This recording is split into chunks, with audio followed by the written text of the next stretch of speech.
look, Studio Photable, I don't ask for much.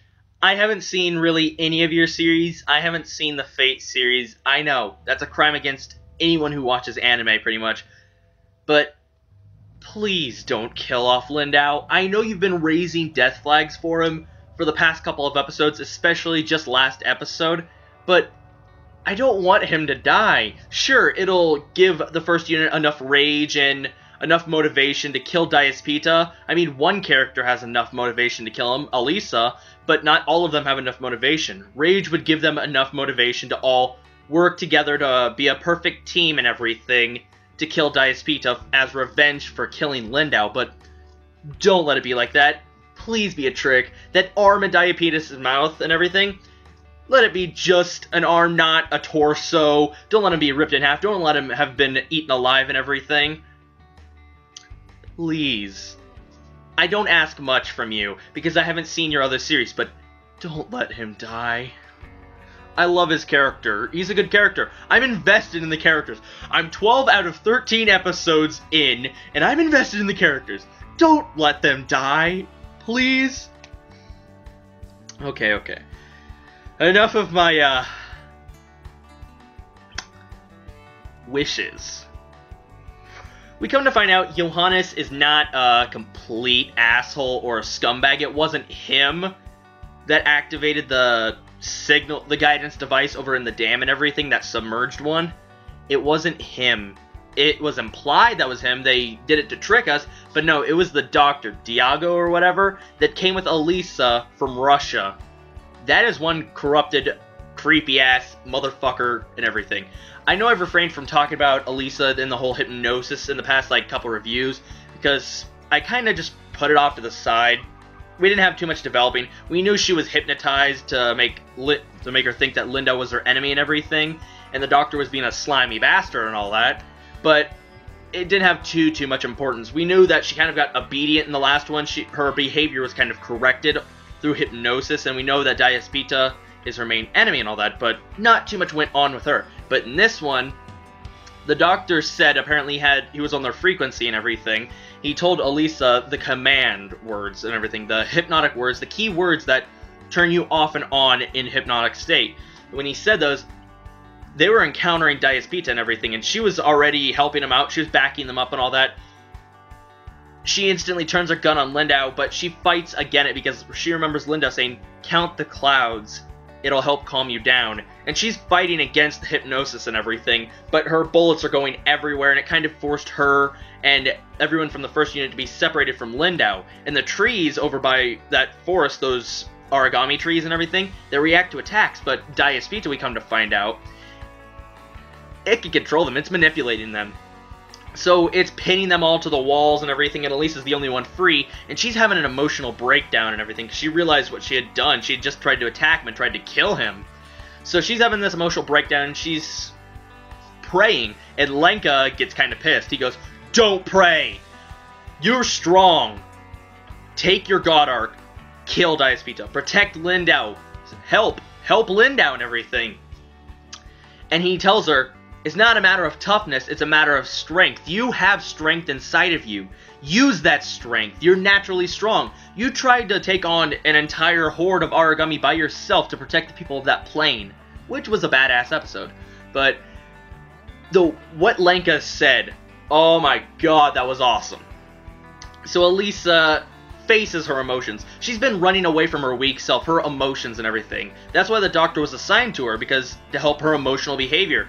She's always been unstable because Dyaus Pita killed her. The reason she became a God Eater, we found out and everything, and what she even tells us in this episode, it's reminded to her. She was unable to protect her family. She was unable to protect her parents. She failed them. She was weak. She wanted to be strong so she could protect people and everything. She takes her God Eater and forces Dyaus Pita away and everything, and Lindow sends them off to the town. Now, I gotta point out one thing. If you would have said Lindow, Lindow, of course. If Lindow would have been as flushed out and great character as he is right now, and how we've grown so much to like him, I would have agreed with you. Meanwhile, with Lenka at the very beginning, if you would have said he would have gotten flushed out and developed as well and even changed in personality-wise, I wouldn't have believed you if you said that at the beginning of the whole season, the whole series. But seeing Lenka's leadership skills grow and how he's sort of taken charge, he's become a beacon of hope, and he's willing to risk his own life and limb to protect others. We know his motivation, we know his backstory. I gotta give you major props on that, Studio Photable. Talk about some great character growth. So, Lenka reminds everyone that their job as God Eaters is to protect the people, and he informs all of them of Lindow's town, the town Lindow's been protecting all on his own, that's by the dam and everything, which kind of forces them all to start moving that way. And the Vajra are just overrunning the place, and they're murdering and all that. So, they have to evacuate people, they have to find the guidance device, and they have to defeat Dyaus Pita. It's building up towards a giant final battle of first unit versus Dyaus Pita. Meanwhile, we also have the corruption of the Doctor. He's hidden away and everything, because Major Amamiya, she had tried to arrest him. He's hidden off in like some bunker or something, watching the video feed from somewhere. He was the one who activated the guidance thing, and he also hacked the Team A's guidance device, so they had to destroy theirs, and then they all met up. I gotta say, when Lenka's God Arc was revealed, holy fucking shit. At first I thought it was a rocket thing. No, it was just it was encapsulated in this rocket-propelled thing, so it could go fly towards him. At first, it was a giant, like, laser-ass thing with 4 barrels that Lenka shot out and obliterated a shit ton of Vajra when he arrived. And then, once that, like, it's a disposable God Arc at this point. Like, he doesn't need to reload, he doesn't need to do anything like that. He can just push it to its limit, and it's compatible with him.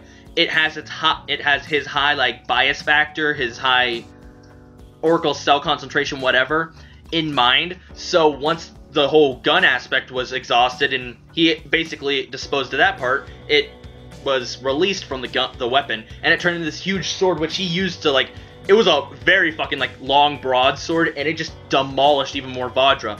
And that scene where Dyaus Pita was walking up, and the Vajra just stopped, looked back, stared at him, and parted, he was like fucking Moses.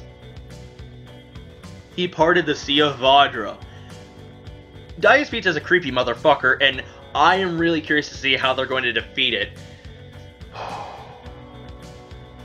Now, the last thing I want to talk about is, we have a little bit of flashback into Johannes and everything.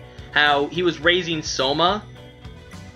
Apparently he tried to overdose because Soma kept going, "Mama, Mama, Mama, Mama," and it kept reminding him of the pain.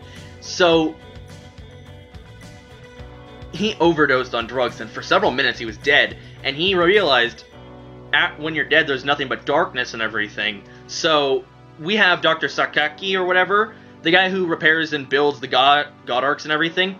He realizes maybe you came back to save this world, to prevent the Devouring Apocalypse, because apparently we don't know who this came from. Maybe it was just some religious nut that came up with this, but there's a theory that the Aragami will keep devouring each other and humanity until only a gigantic one exists. We know there's gigantic class Aragami. We saw one in episode 3, that gigantic aerial one, like they have no hopes of killing and everything.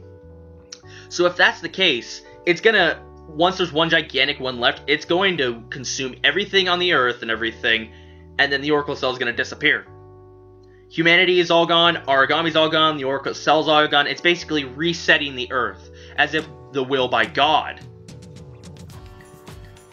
And Johannes now takes it into his own hands and says, "I will save this world." So he wants to make Aisha's dream of saving the world, saving everyone, protecting and giving humanity hope a reality, and he's watching closely to this. So he's not as much of a scumbag as I thought, but he's not the best father in the world, okay? So I'm really curious about the Devouring Apocalypse, where it came from. I doubt we'll ever get that information. So, let me know your thoughts in the comments below. What did you think of episode 12 of God Eater? The action was phenomenal. Oh my god. I love you, Studio Affordable. The action's beautiful. Well, the animation's godlike and beautiful already, but the action is smooth and beautiful, and I want more. Don't let Lindow be dead, please. Let it just be his arm in Dyaus Pita's mouth and he managed to escape. Please. It's also scary how Dyaus Pita is so damn intelligent, quick, agile. Like, He's a mutation and everything, but god damn, quite the enemy. So yeah, let me know your thoughts. Check out the links in the description where you can go and add me on Twitter and Facebook. Go check out God Eater episode 12 and episode 13. The series is concluded. I will be concluding it very shortly. So, yeah, have a good day. Watch lots of anime, read lots of manga. This is Alex Nation here, signing off. Goodbye, guys. Have a good one.